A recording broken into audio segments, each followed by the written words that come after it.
사랑하는 영락교회 지체들에게 주 안에서 평화 인사를 전합니다. 오늘은 2022년 6월 8일 수요일입니다. 오늘의 묵상 본문은 욥기 4장 1절로 21절까지의 말씀입니다. 오늘 본문 말씀 4장 1절부터의 말씀은 이렇게 시작합니다. 대만 사람 엘리바스가 대답하여 이르되 누가 내게 말하면 내게 실증을 내겠느냐, 누가 참고 말하지 아니하겠느냐. 온 친구들 중에서 엘리바스가 가장 먼저 이야기를 하는 겁니다. 밤낮 7일 동안의 침묵 끝에 욥이 3장에서 자기의 심령을 고백하고 그 고백한 것에 대해서 이제 엘리바스가 이야기를 하는 거죠. 2절 말씀에 보면 내게 말하면 내가 실증을 내겠느냐, 누가 참고 말하지 아니하겠느냐, 이렇게 이제 가정법으로 되어 있고 굉장히 이제 공격적인 그런 어투가 느껴지는 번역이죠. 근데 꼭 이렇게 강하고 공격적인 말투라고 이해할 필요는 없습니다. 원문에는 사실은 가정이 아니고 누가 너에게 말하고 또 너는 그러면은 실증이 나겠지 이런 정도의 의미인 거죠. 하지만 말을 안 할 수가 없어 이런 정도의 의미죠. 그래서 무슨 이렇게 단죄하듯이 강한 어투의 말만은 아니다라는 것을 이제 볼 수 있습니다.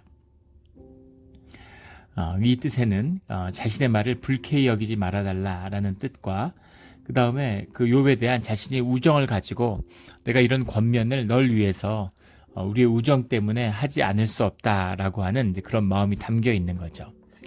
3절부터 6절까지는 이제 훈계의 이야기죠. 교훈적인 훈계의 이야기입니다. 3절에 보면 보라 전에 내가 여러 사람을 훈계하였고 손이 늘어진 자를 강하게 하였고, 예전에 욥이 그렇게 했다는 것이죠. 여러 사람을 훈계했다라는 말이 이사르타라는 말인데, 이사르타라는 말의 원형이 원래 그 어원이 아사르라는 말이에요.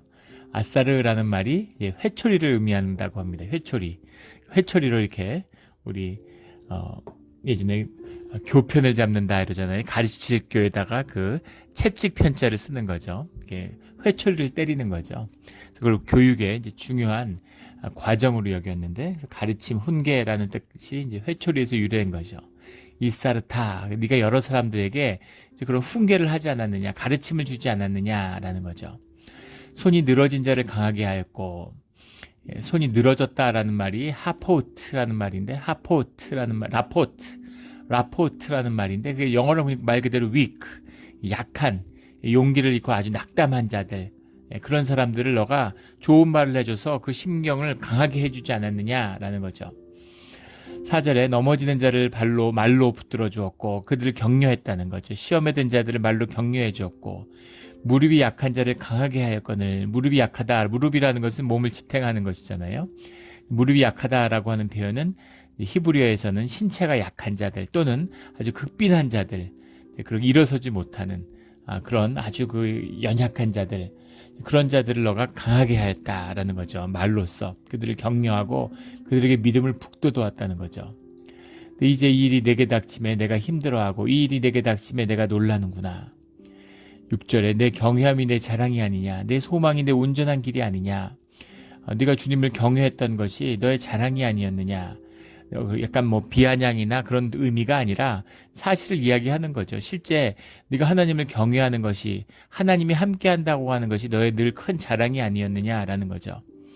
내 소망이 내 온전한 길이 아니냐, 어떠한 상황에서도 하나님께 순종하는 그 순종의 그 바탕에는 소망이 있지 않느냐, 하나님이 계시다는 거죠. 우리의 믿음이잖아요.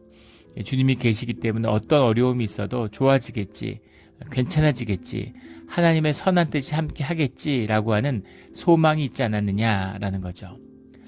7절에 생각하여 보라, 죄 없이 망하는 자가 누구인가, 정직한 자의 끊어짐이 어디 있는가. 이 엘리바스가 이제 제일 먼저 말을 시작한 것은 이 친구들 중에서도 가장 연장자고 이 욥보다 훨씬 연장자죠. 그가 가리키고자 하는, 그가 증거하고자 하는 이야기의 핵심이 사실은 오늘 말씀의 7절 말씀입니다. 7절부터 11절까지는 이제 하나님의 섭리에 대한 말씀이죠. 섭리라는 것은 이제 세상을 운영해 가는 하나님의 원칙 같은 겁니다. 해가 돌고 뭐 중력의 법칙이 작용하고 이게 모두 하나님의 그 자연을 움직이시는 주님의 섭리죠. 자연의 섭리입니다. 그것처럼 영의 섭리, 인간들을 움직여가는 섭리가 있어요. 그 섭리의 가장 대표적인 것이 관선징악이죠. 나에게서 나간 것이 나에게 돌아온다. 인과응보, 관선징악 이런 것이 하나님, 악이 흥할 수 없다. 자기에게 나간 것은 자기에게 본명이 돌아온다라는 겁니다. 영적인 섭리죠. 이건 원칙같이 세상을 움직여가는 주님의 뜻입니다. 그 위에 주님의 계시와 주님의 역사함, 특별한 은혜가 임하는 것이죠. 그게 아니면 다 이 섭리에 묶여서 살아가고 있는 거죠. 그런데 그 섭리의 본질은 무엇이었냐면 죄 없이 망한 자가 누구냐, 정직한 자의 끊어짐이 어디 있느냐, 이렇게 이야기하는 거죠. 우리 시편에 나오는 고백처럼 의인의 자손이 굶겠느냐 뭐 이런 표현같이 결국은 정직하고 의를 행하는 사람이 잘 되고, 그리고 죄를 짓고 나쁜 짓을 하는 자들은 결국은 망한다. 그것이 주님의 섭리가 아니냐라는 거죠. 8절에 내가 보건대 악을 밭갈고 독을 뿌리는 자는 그대로 거두나니, 자기가 행하는 그 악에 대한 씨를 거두게 돼 있다는 거죠. 9절에 다 하나님의 입기운에 멸망하고 그의 콧김에 사라지느니라. 기운이라고 했는데 미니슈마트 이런 말인데 그 숨이에요. breath 말 그대로. 하나님의 그 능력, 어떤 영의 움직임, 뭐 또 말씀 이런 것이 세상을 주관하는 그런 원칙이 아니냐 이런 거죠. 그의 콧김에 사라진 콧김이라고 했는데 후메로아크 오포브라는 말이 후메로아크 아포브라는 말인데, 후메로아크라는 말이 이제 뭐 바람, 어떤 영, 스피릿 이런 겁니다. 아포브라고 하는 게 이제 anger, 화를 의미하는 거죠. 그래서 화의 기운, 뭐 진노의 바람 이런 거. 아마 콧김이라고 해석한 것은 우리가 뭐 씩씩거리는 아마 그런 모습을 어떤 이렇게 표현하려고 하는 그런 것 같아요. 하나님의 진노의 기운, 하나님의 말씀과 하나님의 영에 의해서 모든 것이 다스려지는 것이 아니냐 이런 말이죠. 10절에 사자의 우는 소리와 젊은 사자의 소리가 그치고 어린 사자의 이가 부러지며, 11절에 사자는 사냥한 것이 없어 죽어가고 암사자의 새끼는 흩어지느니라.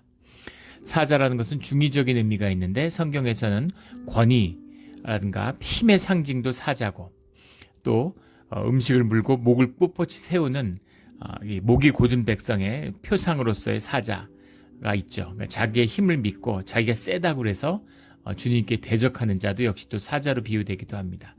두 가지 의미가 다 있어요. 근데 사자라고 하는 건 기본적으로 동물의 왕이잖아요.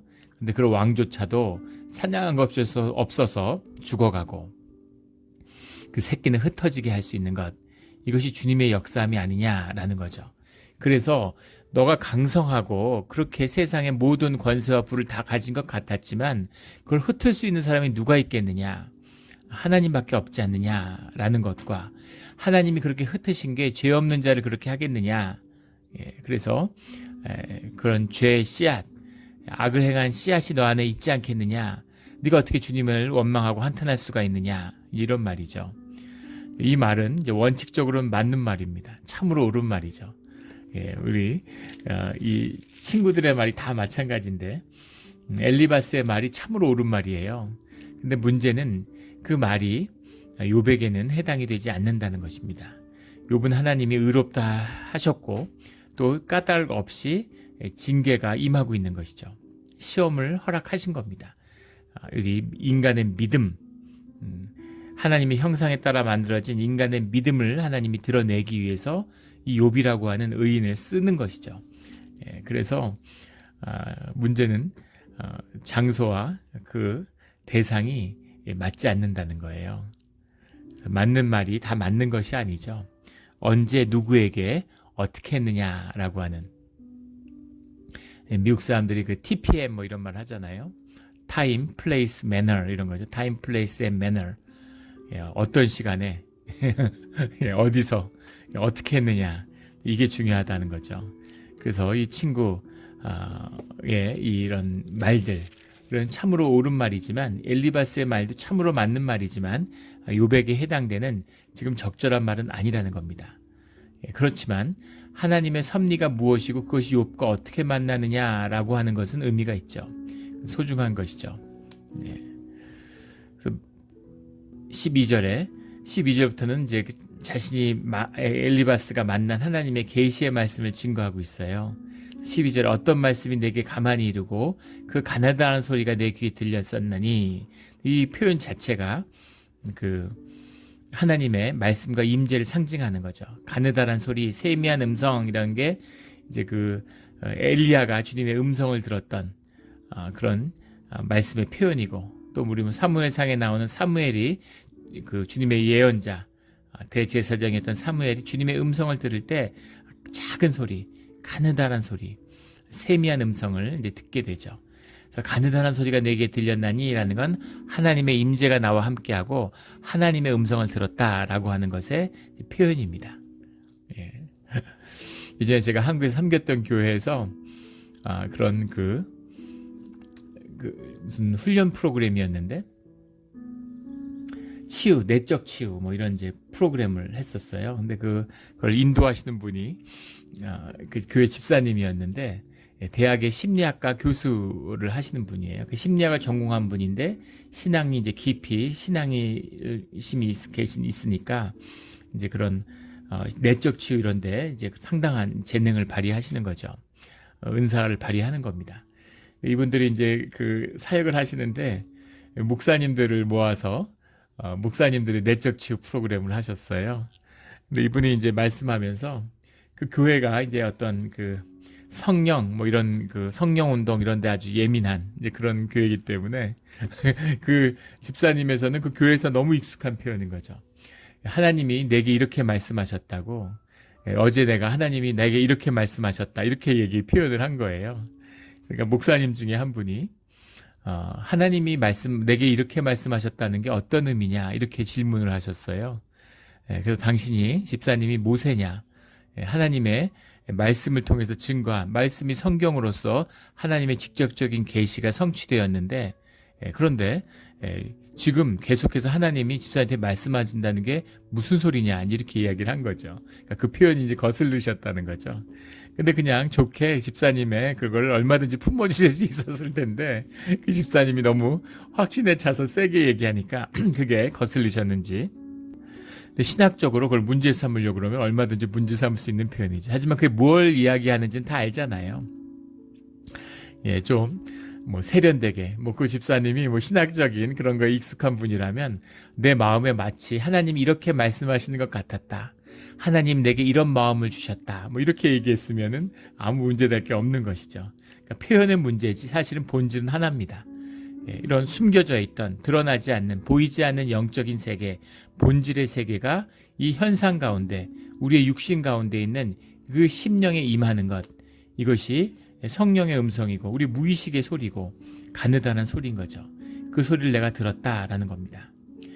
13절에 사람이 깊이 잠들 즈음에 내가 그 밤에 본 환상으로 말미암아 생각이 번거로울 때, 깊이 잠들 즈음이라고 했는데 히브리어에서 표현하는, 성경에서 표현하는 잠들 즈음이라고 하는 건 이제 환상의 때를 이야기하는 거죠. 꼭 우리가 밤에 잠자는, 의식이 잠드는 것이 아니라 내 심령애를 마주하게 되었다, 내 영애를 마주하게 되었다, 이제 이런 의미에서의 환상을 말하는 겁니다. 14절에 두려움과 떨림이 내게 이르러서 모든 뼈마디가 흔들렸느니라.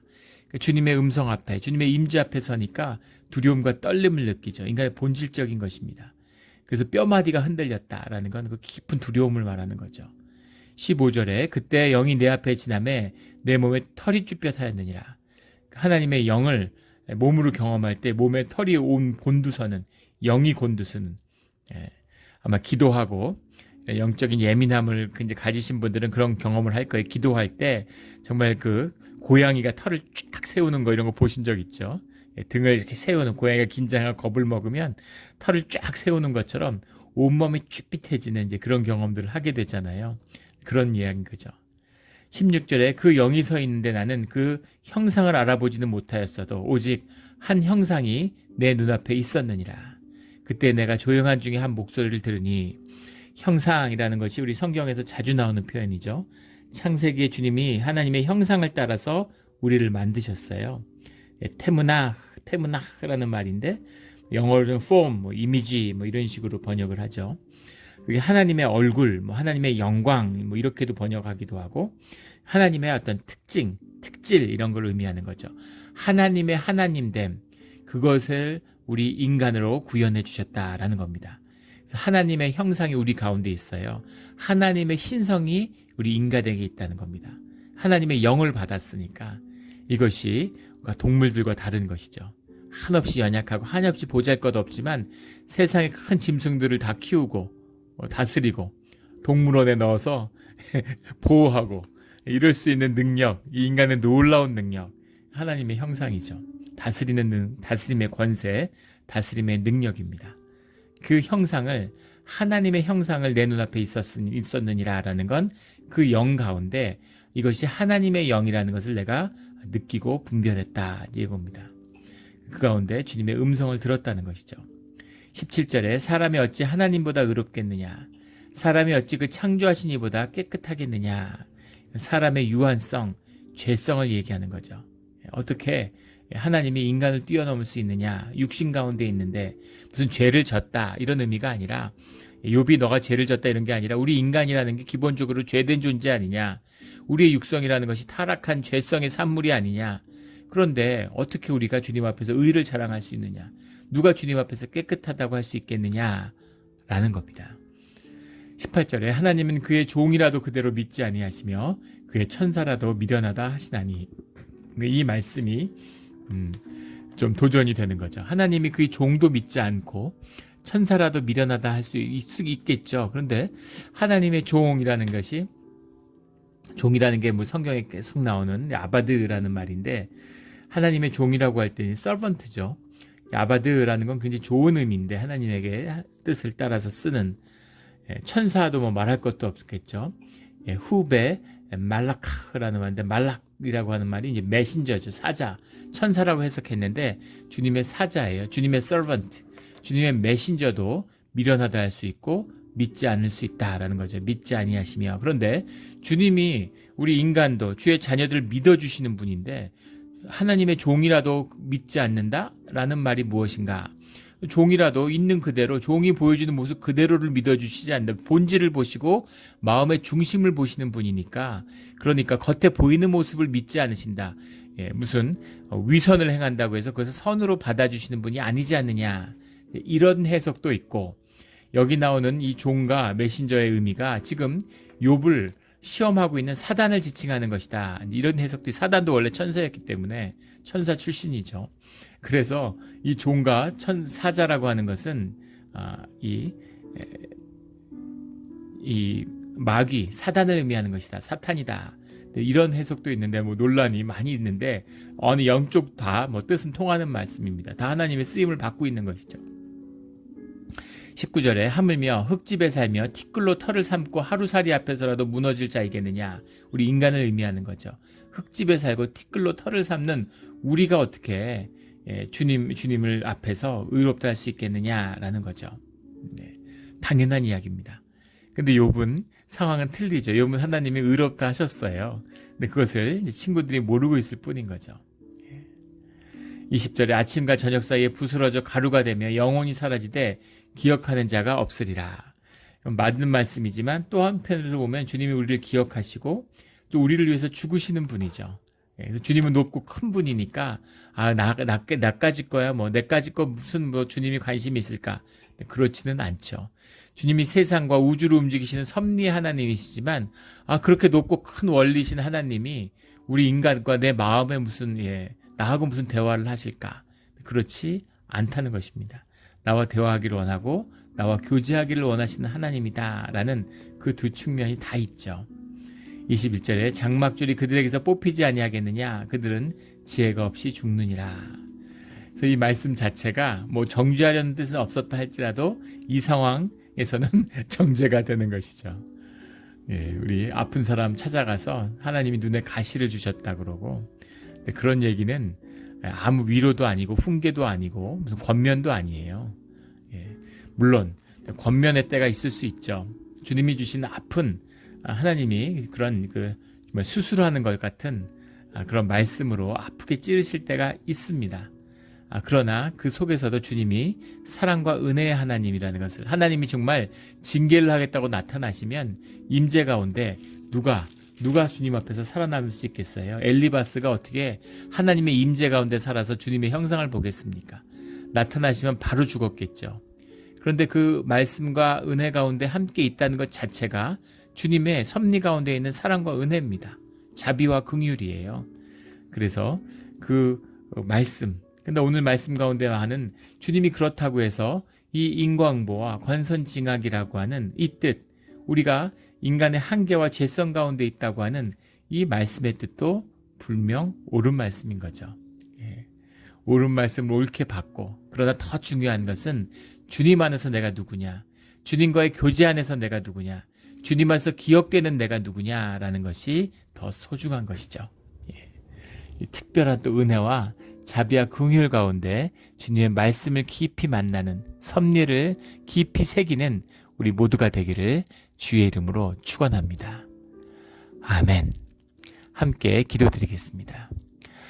하나님 아버지 감사합니다. 주님 주신 깊은 은혜로 여기까지 왔습니다. 하나님 늘 보혈로 덮어주시고 은혜로 함께 해주시는 것 감사합니다. 주님이 움직이시는 세상에 깊은 원리가 있음을 저희가 압니다. 근데 그 원리 가운데 죽어 마땅한, 멸망해야 마땅한 우리가 주님의 긍휼과 은혜로 오늘 하루 가운데 또다시 주시는 은혜로 살아갈 수 있음으로 인해 감사를 드립니다. 하나님 아버지 늘 은혜를 베풀어 주시고 함께하여 주시옵소서. 오늘 하루도 주님의 은혜 가운데 풍성하고 일생에 기억되는 깊은 감사의 하루가 되는 줄 믿습니다. 감사하며 예수 그리스도의 이름으로 기도드렸습니다. 아멘.